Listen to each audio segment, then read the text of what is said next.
on behalf of the state of Ohio. This is 2020 CRA 2672, state of Ohio versus Amir Rape. 1 count of felony 1 rape, 1 count of felony 1 kidnapping. There are facts to be read into the record by Columbus Police. Okay, thanks. Facts, please. Your Honor, on February 4th at approximately 9:45 p.m., ST was hanging out with Amir Reed at 2330 Sawmill Place. When they began to have consensual sex, ST stopped and moved away after a brief time, stating she did not want to continue. Jason entered the room, and Amir Reed asked ST if he could join before grabbing her by the neck and forcing her onto her hands and knees and vaginally penetrating her. Amir Reed then held her in place by the hips with his body while Went forced oral penetration on ST. After several minutes, both parties stopped, and Amir Reed told ST she needed to give her name and say it was consensual on video recording. Amir Reed then recorded ST asking if he wanted her face on film since she was crying, and he told her no, just say it was consensual, while laughing at her. After telling ST she needed to take a shower, Amir Reed then drove ST back to her residence. The video recording was recovered. Both defendants turned themselves in to police headquarters on February 11 without incident. Thank you. Counsel. Yes, Your Honor. Carl Schneider on behalf of Mr. Reed. There's obviously not guilty plea to the charges, and the purpose of Rule 46 in the bond, I understand the way the seriousness of the charges, which we acknowledge that they're serious on their face, with the ability to ensure that he's not in flight and will report for further court proceedings, which I think I can assure this court that he will. He's 21 years old. He'll be 22 in July. He's really without an incident unknown to his family and here for almost 2 years now. Now I can assure you that he will report for further proceedings and would suggest that a low bond would ensure that future claims. Thank you, Counsel. Mr. Reed does have a prior conviction for disorderly conduct out of Hamilton County from 2018. The state is requesting high bond as well as a stay away as a condition of bond. The victim is requesting a protection order, and I believe both Mr. Schneider and the defendant for that. That is correct. I failed to say, although it was read in the statement of facts, Mr. Reed has thus far cooperated with investigators. He met with the detectives and he voluntarily surrendered himself the night before last. Okay, thank you.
Okay, bond is going to be at $100,000.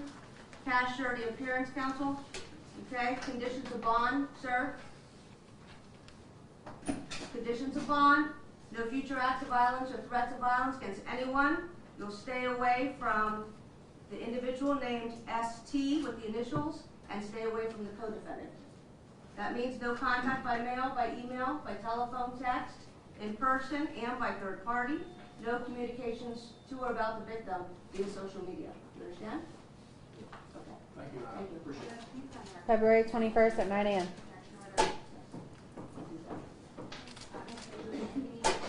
He needs to sign. And please note that the defendant is being served with a protection order.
Next case is 2020 CRA 2671, State of Ohio versus J. Sean Wint. One count of kidnapping and felony in the first degree, one count of rape, felony in the first degree, and the City of Columbus has facts 3. Okay, thanks. Facts, please. Your Honor, the facts are the same. Would you like them read again? No, they're fine. I think we know them. Judge Edmund, good morning. Sam Command on behalf of Mr. Wynn. 21 years of age, Your Honor, senior at the highest state from Brooklyn, New York. Absolutely zero contact with the criminal justice system.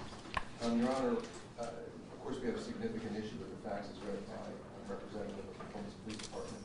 But the fact remains that Mr. Wynn turned himself in, as you already realize, has absolutely zero record. Was completely cooperative, including consenting to a swab of his person. Completely and honestly answered all questions asked of him. And what I believe to be extremely significant at this stage of the case is, I'm confident knowing the Columbus Police Department's practices as I do, that they're extremely vigilant.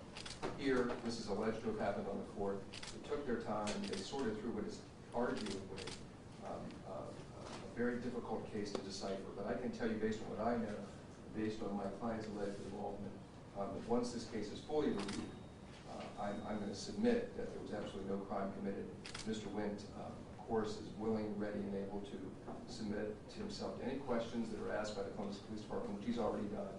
You know, most rapists don't hang around, answer questions, and then turn themselves in. And the reason that Mr. Wint did all of those things is because he is most certainly not a rapist. So he's not a flight risk, he's turned himself in, he has no record, he's an outstanding student and athlete, and I'd ask you to recognize those things as you weigh the considerations in setting bond. Thank you. Thank you, counsel. Oh, and we're consenting to a TPO. Yes, Your Honor. The victim is requesting a TPO in this case as well, which parties are consenting to. The state is requesting high bond and no contact with the victim as a condition of that bond. I believe Mr. Tracy is going to have Mr. Wint sign the He'll protection sign away. order. And Judge, what, He has that page of the protection order. in what it's worth, we're being as congenial as possible, because this CPO was requested yesterday at the next Parquet hearing in Common Pleas Court, and it was denied. So we don't want to put this alleged victim through anything here publicly today. We're consenting because my client has absolutely zero desire to have contact with this alleged victim. Never seen her before in his life other than that day, and will never see her again unless it's in a court of law. Thank you. Okay, thank you. The court's going to order a $75,000 cash surety appearance with conditions. Comply with the temporary protection order that is granted and will be served upon you momentarily. No future acts of violence or threats of violence against anyone, and you'll stay away from the individual with the initials of ST and your co-defendant, Mr. Reap. No contact by mail, by email, by telephone, text, in person, third party, and social media. Understood, Your Honor. Thank you. Thank you. February 21st at 9 a.m. Thank you. Thank you.